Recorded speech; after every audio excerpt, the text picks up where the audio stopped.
meron po tayong mga batas na umiiral, Mr. Chair. May libel, ando na po yung maring madisbar po yung mga kamukha namin na members ng Philippine Bar, na nasosobrahan na po yung sinasabi nila. Pero sa mga vloggers po na maaaring kinikriticize tayo because our conduct is public. Yung pagsisilbi natin is public. They need some kind of a medium. Nakikita po nila tayo that we should be as transparent and accountable as we can be. Sa akin po ay binibigay ko na lang pong isang karapatan para sa kanila. Wag lang po sana yung sumobra po na maging personal na po ang mga pangyayari.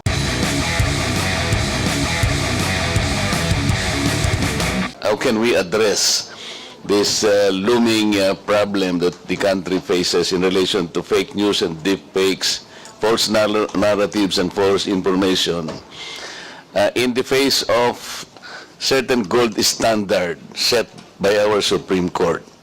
This gold standard, Mr. Chair, came in the form of decisions. May I just cite at least 4 of them, Mr. Chair, for our sake. This concerns the conduct of public men, people in government, and how criticisms can be hurled against them and how should they respond to these criticisms. I think these are very important standards, Mr. Chair, in the wake of our desire to probably make laws in relation to free speech. The first one, Mr. Chair, is the case of Yabut versus Office of the Ombudsman, 303 Philippines 319. And I quote this: a public official, more especially an elected one, should not be onion-skinned. Strict personal discipline is expected of an occupant of a public office because a public official is a property of the public. He is looked upon to set the example how public officials should correctly conduct themselves, even in the face of extreme provocation.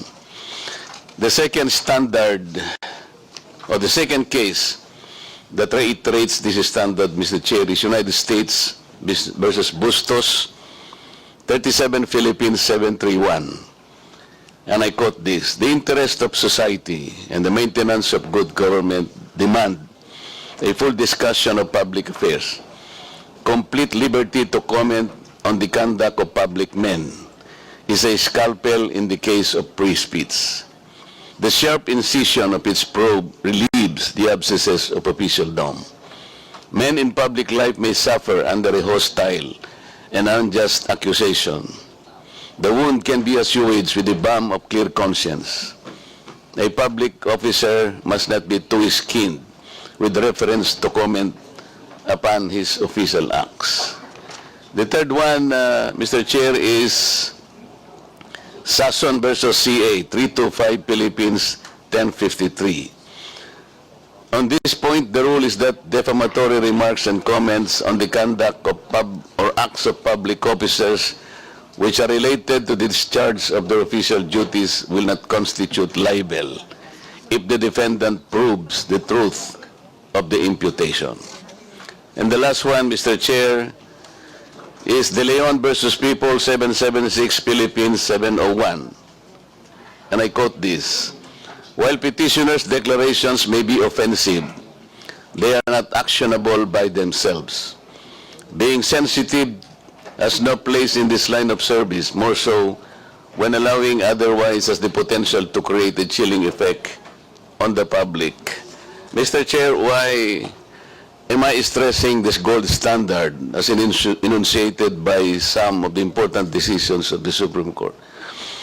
Because as public men, as public servants, I have cited an example earlier when one blogger attacked me indiscriminately, called me demonyo and all this. My defense to that, Mr. Chair, is not probably to ask him in public to explain or even ask for an apology or he be restrained by this committee, but I will just stand upright, as upright as I can and clean as I am, because people would judge me for what I am and for what this person do against me. Yun lang po ang nakikita kong parang armas natin. Kapag nakikita nila tayo as transparent as we can to these people, people can easily distinguish na wala yan, sinungaling yan. Like, yun lang ang gusto kong maging karanasan ng tao, kahit na siguro hindi ko na siya demanda o pagalitan o gumawa ng action against him. It is enough that people would not listen to him anymore. That he will be rendered useless and people would just judge him as, you know, as a liar, somebody who peddles something that cannot be accepted by people. To me, that is already a consolation, Mr. Chair. So kung ating pong mga vloggers ay maaring napapasobra po yung kanilang pagkikriticize sa atin, talaga kung minsan po ay ganon. We have to strike a balance between the public affairs, between the public issues that must be deliberated completely and in the light of an extensive discussion of public affairs of government.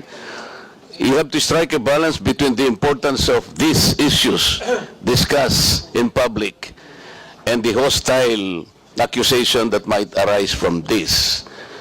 Yun po yung gusto ko po. May mga batas naman po tayo once they attack us on a private side. Ang sinasabi po ito very, very easily. That could constitute libel pagka-personal na po. Kagaya po nung tinawag niya po akong demonyo, okay, yun na po yung personal na po yun. It's up to me to act kung gagamitin ko pa po yun. Pero sa akin po ay parang ano na lang yun. Katulad po nung nakaraan na pagdinig po, hindi ko makalimutan, isang abogado pa naman yun na nagbablog po na sinabi niya na huwag kayong maniwala sa pakulo at panliling lang ni Marcoleta. You were here, Mr. Chair and members, nung tanungin ko po siya, ano po ba po yung basihan ninyo na ako po'y nandin lang. Wala po siyang maisagot ng kahit ano. He is a lawyer and he was allegedly teaching in a very reputable law school. So yun po, Mr. Chair, pwede ko po siyang demanda ng, pwede ko po siyang padisbar, no? Iniisip ko lang po na pwede kong gawin yun because as a lawyer, ay maling-mali po yung ginawa niya because we have our own code na talaga pong pinagsisikapan naming itaguyod sa mga members po ng Philippine Bar. So, meron po tayong mga batas na umiiral, Mr. Chair. May libel, ando na po yung maring madisbar po yung mga kamukha namin na members ng Philippine Bar, na nasosobrahan na po yung sinasabi nila. Pero sa mga vloggers po na maaaring kinikriticize tayo because our conduct is public. Yung pagsisilbi natin is public. They need some kind of a medium. Nakikita po nila tayo that we should be as transparent and accountable as we can be. Sa akin po ay binibigay ko na lang pong isang karapatan para sa kanila. Wag lang po sana yung sumobra po na maging personal na po ang mga pangyayari. Maraming salamat po, Mr. Chair.